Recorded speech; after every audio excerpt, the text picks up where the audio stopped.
Onto another video today. So come out for another photo shoot. I'm currently on top of a Welsh hill or something. It's called like Ystumtuen or something. I'm not quite sure how to say it. Yeah, so that's that crucified. Yeah, so I'm on top of that, waiting for sunset to happen, and then I'm basically going to do sunset shoot. Really, yeah. This is on top of it. On top is the mountain that I said. As you can see, I'm quite reasonably high up, but yeah, it's good location. Let me just brighten that up for you. Yeah, maybe you can see slightly better now. Yeah, so I have my camera down here at the moment. It's a Nikon D50-100, still the same as last time.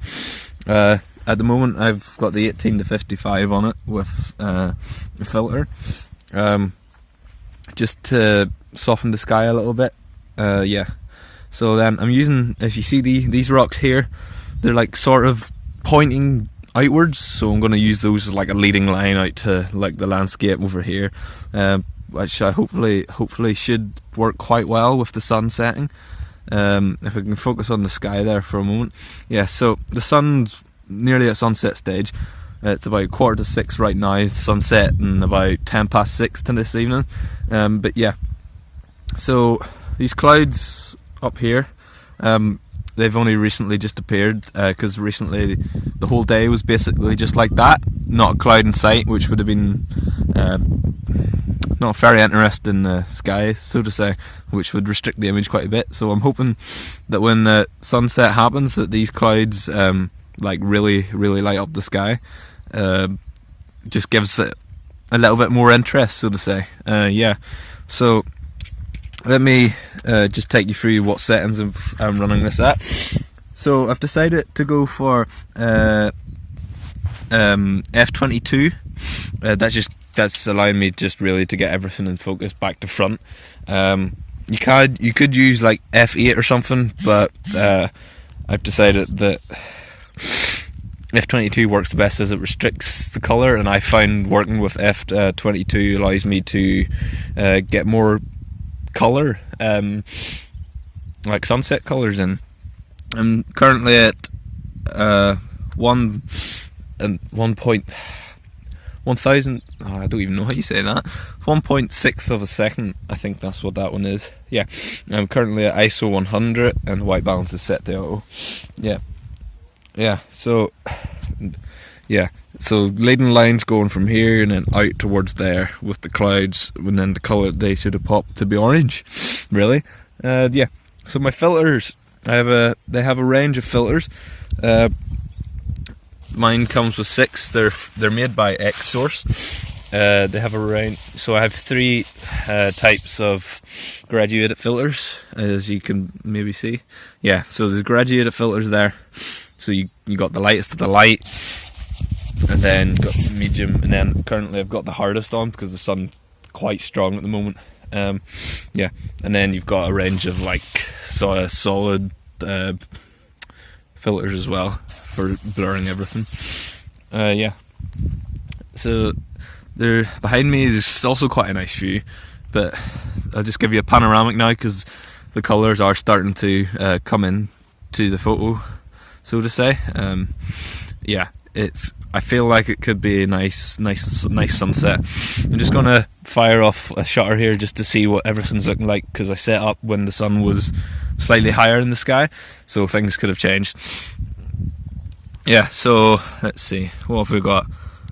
So the histogram here is looking quite nice. We have a little bit too many highlights at the moment, but that can be easily fixed in Photoshop.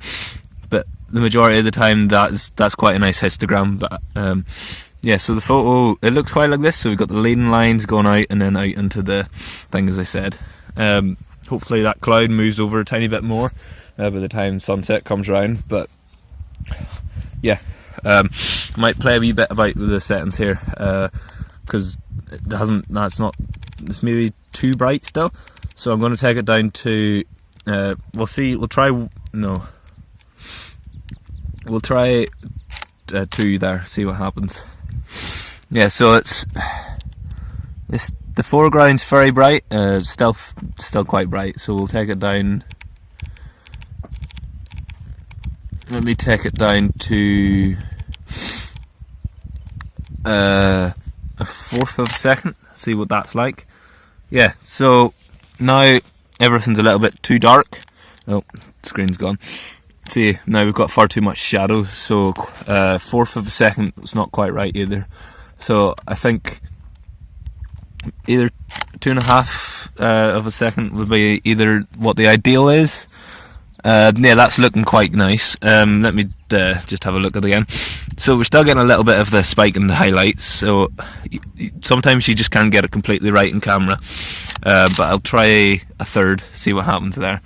Yeah, so that's, I'm not sure, it's hard. Yeah, so that was 1.6. 1.6 gives the most, like, colour wise, so to say.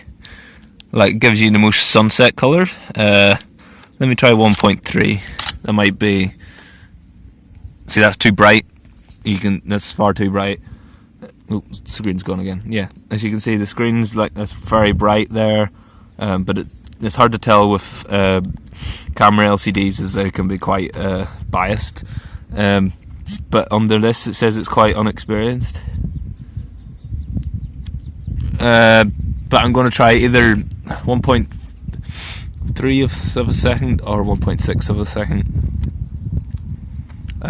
But yeah, as I've been speaking to you guys, excuse me, speaking to you guys, the sun has started to come down, and there's a little bit of a colour coming into this clouds there. So yeah, hopefully it'll be all good. So I'll come back to you guys whenever I feel like the sun's properly down far enough for it to become a nice sunset. So with taking these photos, I've got the foreground quite bright now. Over to my right, there's like a hill that may block the light coming to the foreground here that's in front of me.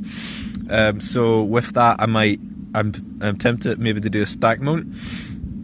And because now that I have everything in focus anyway, I could just merge these two photos together, which would give me, the sun will go down and still hit the clouds, but I might not hit the foreground here as well, which could be bad and could be good. I'm not sure yet, but to get the clouds with colour and the foreground colour, everything just bathing in sunset light, I may have to do like a stack of the images, which would be good. It should work quite well if I need to. Okay, but it's just come to about nearly 5 to 6 now, so hopefully there's about 10-15 minutes left until sunset actually happens, so we'll see what we have to do when it comes to it. But for now, I'm going to put the shades on and enjoy the sun. As you can see here, like the sun and stuff it's now nearly properly below the actual clouds, which, speaking of the clouds, there's been more of them actually accumulate and have been actually moving closer into the actual photograph that I've actually aligned here. So if everything keeps going according to plan, this could actually work really well, which I can't really say that I planned, because you can't really control the weather now, can you? But if it keeps going the way it's going, should turn out for a nice photo. So the sun's now setting below the clouds, which the clouds are even more getting into it. Since I was last with you, I had a graduated filter on, but I've currently switched to a 10-stop filter from SR. Oh, hello, focus. SRB Photographic. It's a really good 10-stop filter. I'm just trying it out, see if it gives me more. It gives slightly more. Have you seen that at all? It gives you slightly more sunset colours, but obviously it's a little bit dark at the moment. But yeah, as you can see, the shadows and stuff. Yeah, but I'm going to put it on get my timer out and then do it for slightly longer than 30 seconds.